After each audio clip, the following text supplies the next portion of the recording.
Hello दोस्तों, उम्मीद करता हूँ कि आप अच्छे और स्वस्थ होंगे। इस वीडियो में हम देखेंगे कि एसएससी एमटीएस 2025 का जो एग्ज़ाम है वो कब तक होने की संभावना है और कब तक ये एग्ज़ाम जो है वो हो सकता है। तो देखिए, सबसे पहले बात करें तो ये एसएससी का एक जो नोटिस है वो आया था और ये 26 सितंबर को नोटिस आया था। इसमें कहा गया था कि जो टायर फर्स्ट है सीएचएसएल का वो 4th वीक ऑफ अक्टूबर में होगा और उसके बाद सीपीयू एसआई होगा, एसएससी जेई का एग्जाम होगा और फिर एसएससी एमटीएस का एग्जाम होगा। तो यानी इन सब एग्जाम के बाद आपका एसएससी एमटीएस 2025 का एग्जाम होगा। यानी सीएचएसएल अक्टूबर के 4th वीक से स्टार्ट होगा और ये जहाँ तक है नवंबर के 1st वीक या 2nd वीक तक चलेगा। उसके बाद सीपीयू एसआई, उसके बाद एसएससी जेई और उसके बाद एसएससी एमटीएस का जो एग्जाम है वो होगा। तो यानी कि हम मान के चल सकते हैं कि मिड नवंबर में आपका जो एग्जाम है वो होगा। यानी एसएससी एमटीएस का जो एग्जाम है वो मिड नवंबर से आपका स्टार्ट हो जाएगा। तो मिड नवंबर से आपका एग्जाम तो स्टार्ट होगा, लेकिन अभी आपके पास तकरीबन 28 से 30 दिन का समय है और 28 से 30 दिन बहुत होते हैं अपनी एफिशिएंसी को बूस्ट करने के लिए, यानी कि जो आपकी तैयारी है उसको बूस्ट करने के लिए। तो देखिए, आज जहां तक है शाम तक सीजीएल 2025 की जो आंसर की है वो भी आ जाएगी। तो अब आपको इन 30 दिनों में क्या करना है? देखिए, सबसे पहले तो आपको क्या करना है, तो जो सीजीएल की आंसर की आएगी 2025 की, उसका जो कंपाइलेशन है ये आपको आरबीई वाले शुभम जैन सर की टेलीग्राम चैनल पर या गगन प्रताप सर के जो टेलीग्राम चैनल है उस पर मिल जाएगा। पूरी की पूरी आंसर की का कंपाइलेशन कुछ समय के बाद ही, तकरीबन 1 या 2 दिन के बाद ही मिल जाएगा। तो उसमें आपको एक तो इंग्लिश के लिए और जीके जीएस के लिए क्या करना है, जितने भी वन लाइनर टाइप के क्वेश्चन उसमें दिए होंगे या एमसीक्यू में जिस तरीके से भी दिए हैं, तो इंग्लिश की और जीके जीएस के लिए आपको उस कंपाइलेशन का जो प्रिंट है वो निकलवा लेना है, दोनों के लिए, इंग्लिश के लिए भी और जीके जीएस के लिए भी। इन दोनों का जैसे ही आप प्रिंट निकलवाएंगे तो प्रिंट निकलवाकर आपको इनकी अच्छी तरीके से जो प्रैक्टिस है वो कर लेनी है।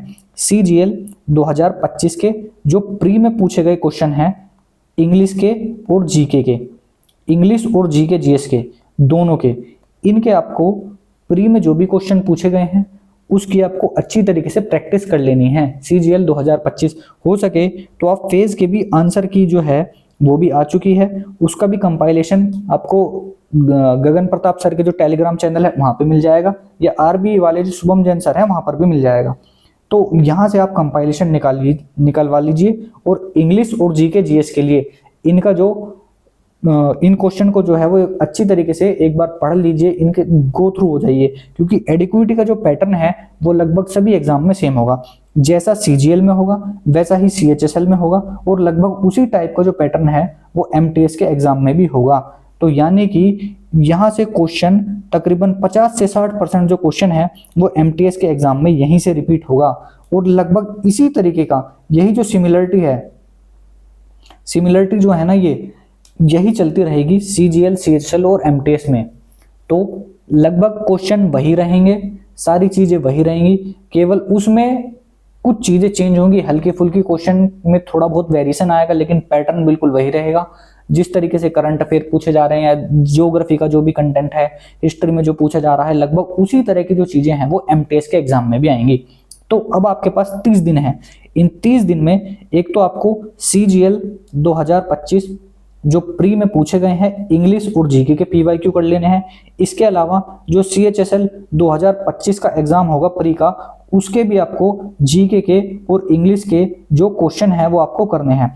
इसके अलावा जो फेज का एग्जाम हुआ है अभी लेटेस्ट में, उसके आपको जीके के और इंग्लिश के क्वेश्चन कर लेने हैं और इसके अलावा एमटीएस 2024 के जो पीवाईक्यू हैं जीके के और इंग्लिश के, ये आपको कर लेने हैं। अगर आप इतना कर लेते हैं तो आप यकीन मानिए कि आप 110 से 120 के बीच आसानी से मार्क्स अपने ला सकते हैं। यानी आप इतने मार्क्स लाते हैं तो आपका चांसेस है कि सिलेक्शन अच्छी तरीके से हो जाए और आप जो आपकी इच्छा है, आपका जो स्टेट है, मनचाहा स्टेट है, वो भी आपको मिल सकता है। तो इन 3-4 चीज़ों को कर लो, जीके के लिए और इंग्लिश के लिए सीजीएल के पीवाईक्यू 2025 वाले और जो सीएचएसएल का एग्जाम होगा उसके कर लेना। इसके अलावा जो फेज का एग्जाम हुआ है उसके जीके और इंग्लिश के जो आप क्वेश्चन है उसको अटेम्प्ट कर लीजिए, मॉक फॉर्म में भी या वन लाइनर फॉर्म में भी, जैसे आप करना चाहें वैसे कर लीजिए। तो ये मैं सलाह देना चाहूंगा कि आप इस तरीके से करेंगे तो चांसेस है कि आपको बहुत ज्यादा बेनिफिट इन सब चीजों से मिलेगा और आप सिलेक्शन की तरफ बढ़ जाएंगे। इस वीडियो में मैं यही बताना चाहता था कि आपको क्या करना है और क्या नहीं करना है, लिमिटेड टाइम में कैसे आप चीजों को अपनी एफिशिएंसी बढ़ा सकते हैं, और रिवीजन इन सब चीजों का कीजिए तो आप जो है सिलेक्शन की तरफ बढ़ सकते हैं। अगर वीडियो आपको अच्छी लगी हो तो लाइक कर देना। धन्यवाद।